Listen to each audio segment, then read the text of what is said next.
now we're moving on to the mistakes that you want to try to avoid. Point number 4.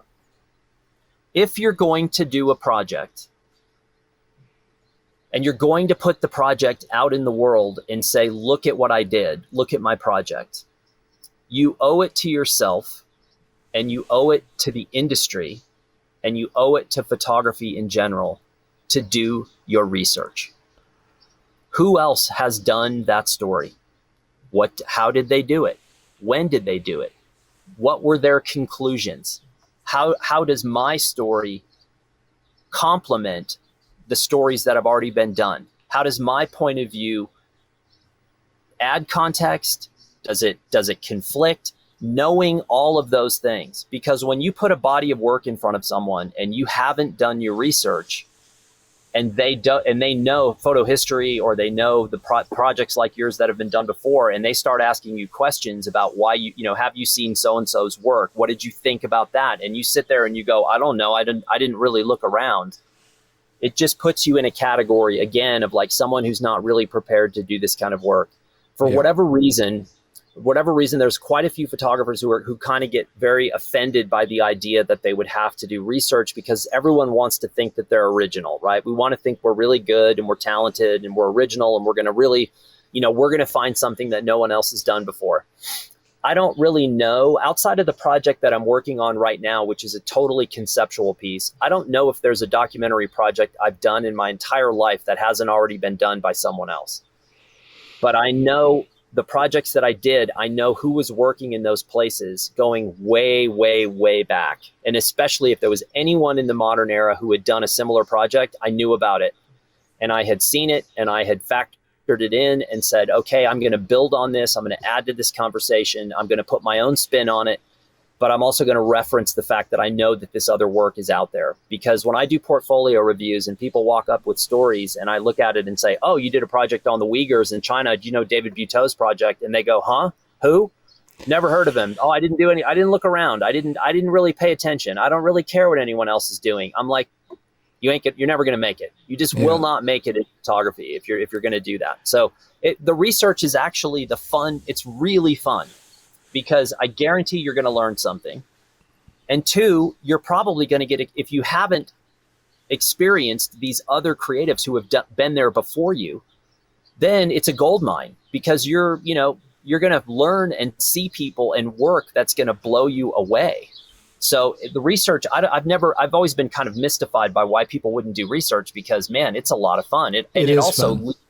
It leads to all kinds of subsequent stories where you may be going down path A to do your project, but during the research you discover something else and it leads you on a right turn. The project changes or adds to another, it creates another project. So it's actually kind of fun. And the best way to do research is just Google. Just start whatever your project is and start there, then end up in the library. And there's all kinds of like research libraries and grant libraries all over the country where you can really dive in. And also just study your photo history as to what people have done.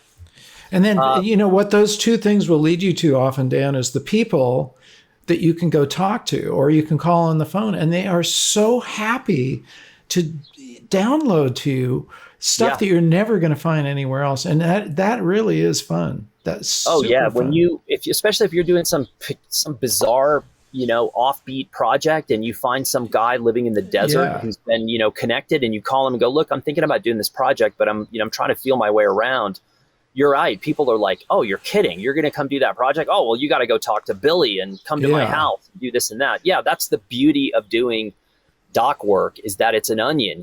When you think you're done, you peel a layer and you're like, oh no, I've got a whole nother offshoot here I got to cover. Okay. Number 5 mistake to avoid: the lazy edit. The lazy edit. And the lazy edit normally comes in this sentence.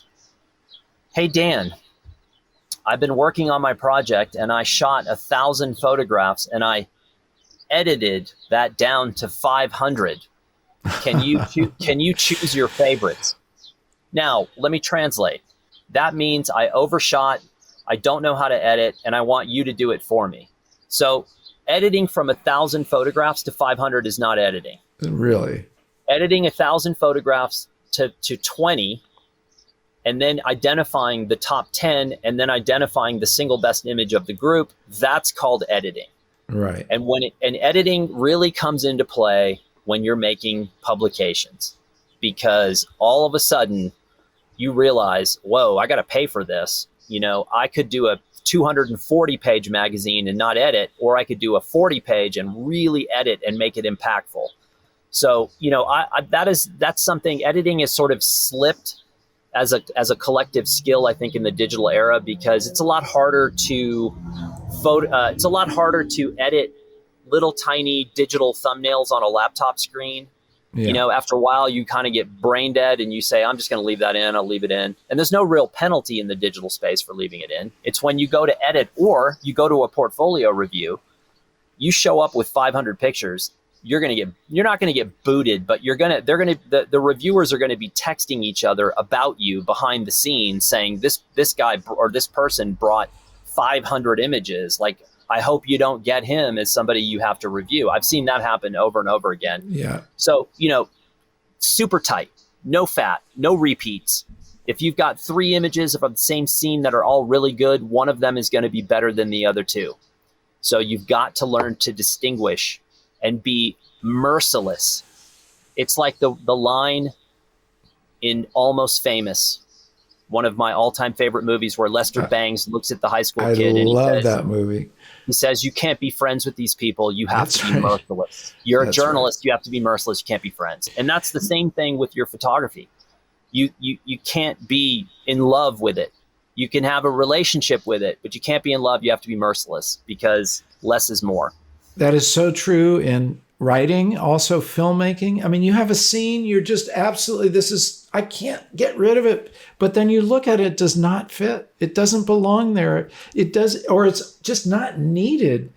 And less is more. And you do have to be willing to part with those things that you've fallen in love with, because they don't really work. Yeah. Last night when we were screening the film, the photographer whose work it was just kept saying over and over again, I got to cut this. I got to cut it. I got to cut it. Yeah.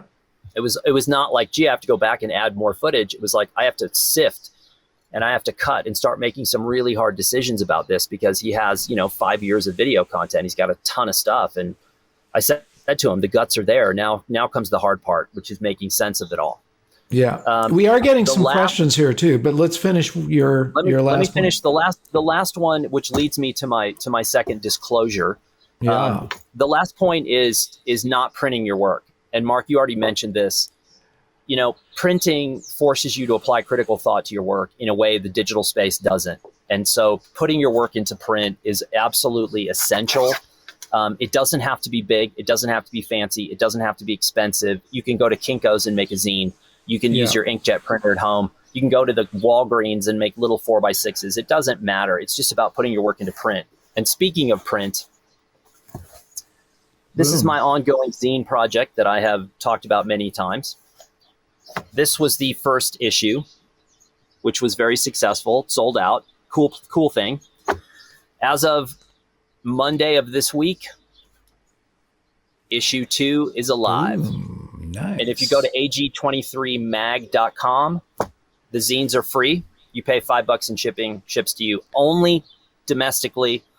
And there's a major reason for that. And I did a YouTube film about the launch of the second issue and why we're shipping only domestically, because the shipping industry right now has been absolutely destroyed. This has five contributors. And I'll just give you the table of contents here. We've got Courtney White. We've got Colin Finley, Elena Dorfman, Hannah Kozak, and Jan Buchowski. This was designed by Zoe Sadikirski in Sydney. And it's beautiful. This is an anaglyph 3D cover. So if you have 3D glasses, the front and back cover will pop. Wow. And yes, issue 2 is out. And also ag23mag.com has all of the stories that are in the zine are all built out on the website. In addition, several of the contributors have short films. They have additional work that they've added in there. So it's definitely worth taking a look at. Please subscribe and enable the bell so you don't miss any of our new shows. Like the video and please share it and leave your comments. I love hearing from you. And remember to get out and capture your own images of life.